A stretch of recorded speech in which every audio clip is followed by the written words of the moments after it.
Hey, generous family, how's everyone doing today? I just wanted to do a quick story time as I am preparing to get out the damn house today. And I don't know, I just spontaneously felt like sharing with you guys.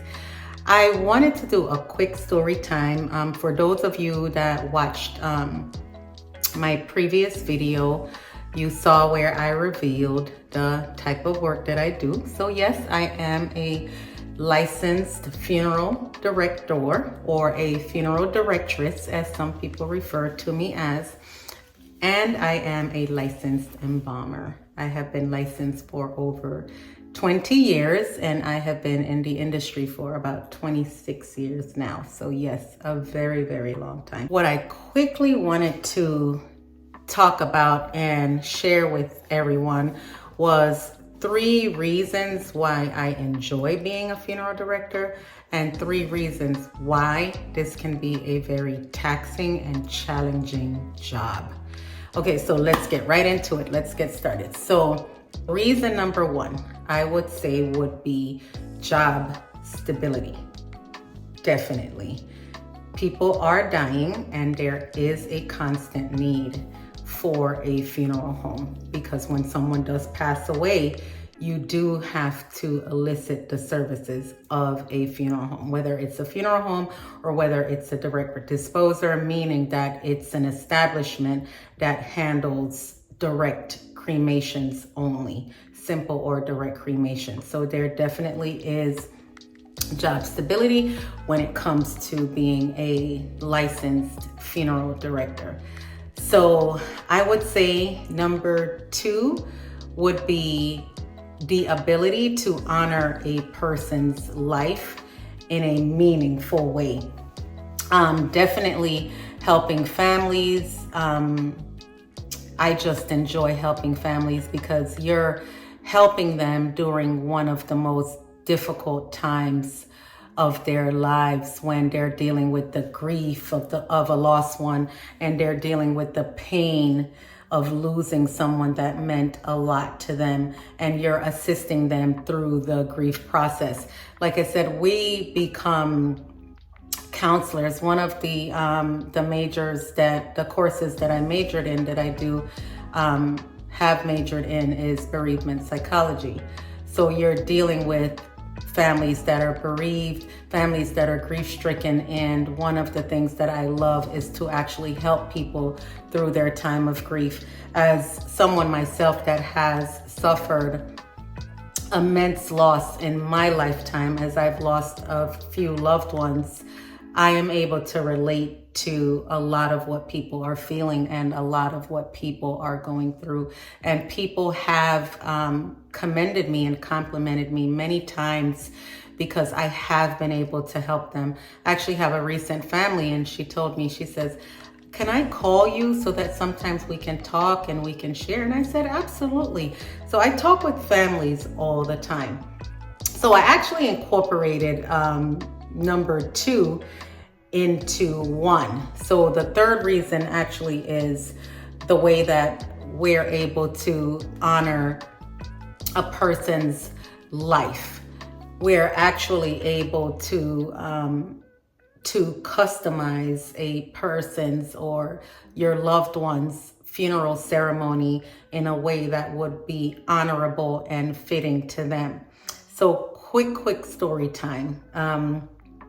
I have no creative knack about me, or niche, or whatever it is that you want to say. Never been a very creative person. Always been good with putting, colors together and things like that. But anyway, we had someone that worked with us, and she was really good at doing like the little artificial, like floral bouquets, and decorating like the pillars nicely and things like that. And she actually was no longer employed with us. So I loved the presentation. I loved to see how it made families smile, and it helped to minimize the burdens or the pain that they were feeling, because they didn't feel that they were walking into just an empty room where they would see their loved one for the visitation service, and just everything just looked so dark and dreary, and I liked it.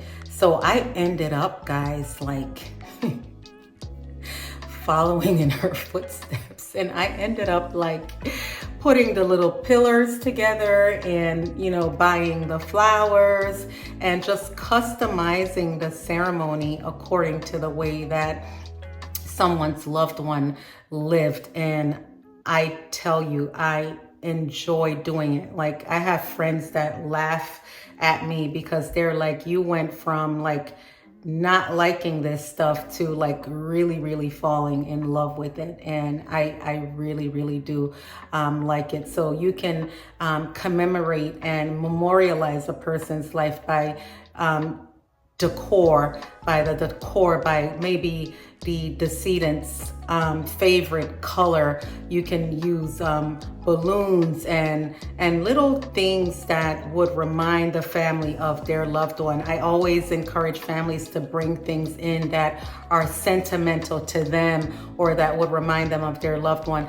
like a favorite outfit or a work uniform, or just something that that they liked. If they were a gardener, hey, bring in the rake, bring in the gloves that they use, things like that. I had someone that asked me the other day, like, have you guys ever, like, I watch things on like TikTok and YouTube where, you have people like that were buried like in a car, or viewed in a car. We haven't specifically had that request, but yes, I have attended funerals, or I knew of funeral homes or owners where they did facilitate those types of services, or honored those types of requests. So those are the three reasons. Number one, like I said, I think it was job stability. Number two would be helping families. And then number three would be honoring the lives of your loved one, or the lives of, the person that passed away. So now I am going to quickly get into the three cons of being a licensed funeral director. And I will start with number one. Number one, it's a huge one. It's the irregular work hours. There's a lot of irregularity that goes with this, and just how it consumes you. Sometimes, I'm going to be quite honest with you, and I think that a lot of funeral directors are not always very honest about how they feel, but it really consumes you.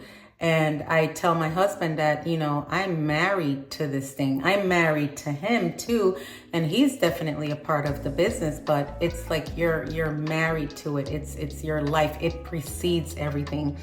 There's times that we don't get to celebrate birthdays or certain holidays or our anniversaries, because you're constantly, either you're on the phone with families, you're on the phone with doctors' offices, with physicians, with hospitals, with ALFs, with nursing homes, with different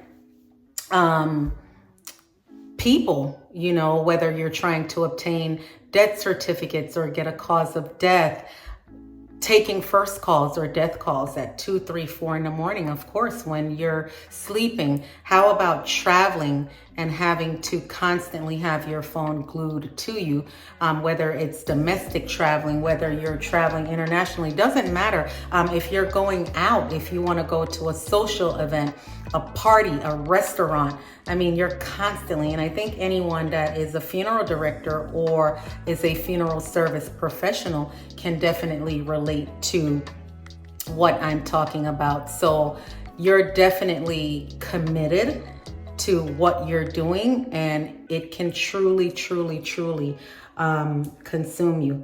So I would say number two, and I'm sorry, I'm still trying to straighten up my little countertop here. And number two would be the psychological and emotional toll that being a funeral director can definitely have on you.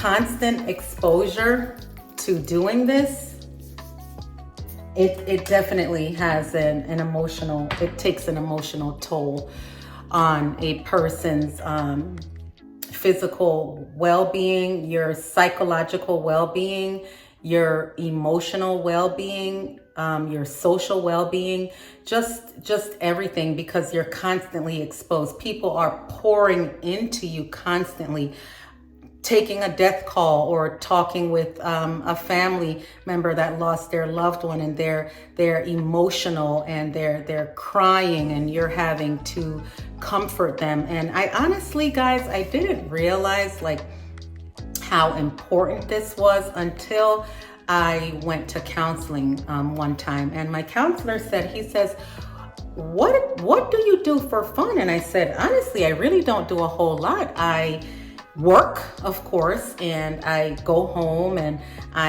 back then I would, ride my bike. Sometimes I would work out, but I really don't do anything. Now and again, I watch TV. And he said, Ertz, why are you not? And he said, you should be doing more.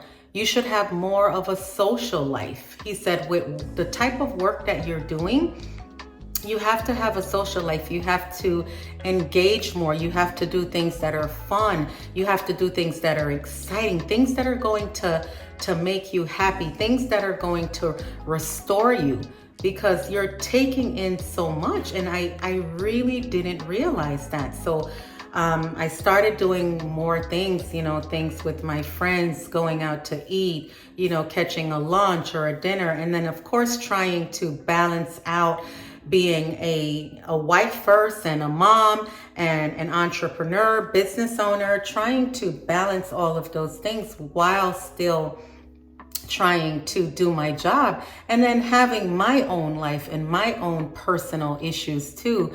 So I realized that, it was a lot, and that I definitely needed to be doing more. And then lastly, I would say, if I had to go with a number 3, I would say the financial difficulties.